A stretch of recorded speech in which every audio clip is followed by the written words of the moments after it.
મારું નામ Pratik Sanghani, secretary Karuna foundation trust animal helpline, member animal welfare board of India, Bharat સરકાર.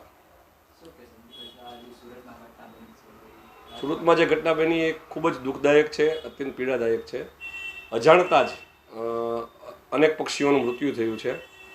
અમે આપના ચેનલના માધ્યમથી લોકોને અપીલ કરીએ છીએ કે જે લોકો હાઈરાઇઝ બિલ્ડિંગમાં આવા ડેકોરેટિવ ગ્લાસ હોય, રિફ્લેક્ટિવ ગ્લાસ હોય કે જેને હિસાબે પક્ષીઓને એવું લાગે કે આકાશ છે, અનંત આકાશ છે, અને એ ઉડતા હોય અને ભટકાય, અને ભટકાય એટલે એટલા ખરાબ રીતે ભટકાય કે જેમ ખરેલા પાંદડા ટપોટપ નીચે પડે એમ પક્ષીઓ નીચે પડી અને મરી જાય.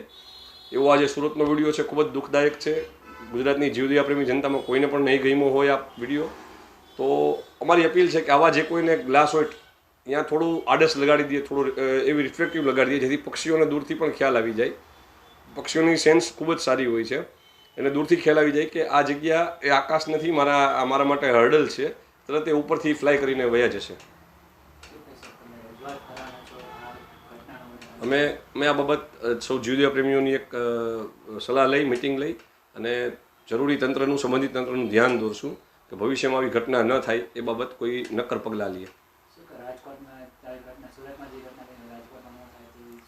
રાજકોટમાં હજી સુધી આવી કોઈ ઘટના બની નથી, અને રાજકોટના હાઈરાઇઝ બિલ્ડિંગમાં રહેતા લોકોને અમારી અપીલ છે કે ત્યાં કાચમાં જ્યાં આ પ્રકારની ઇમેજ હોય કે જેના હિસાબે ખ્યાલ ન આવે કે કાચ છે પક્ષીઓને, તો ત્યાં આડસ લગાડી દઈએ, ત્યાં કોઈ બીજું રિફ્લેક્ટિવ લગાડી દઈએ જેથી પક્ષીઓ ઉડતા હોય તો એની ઉપરથી ચાલ્યા જાય, ઉડી જાય.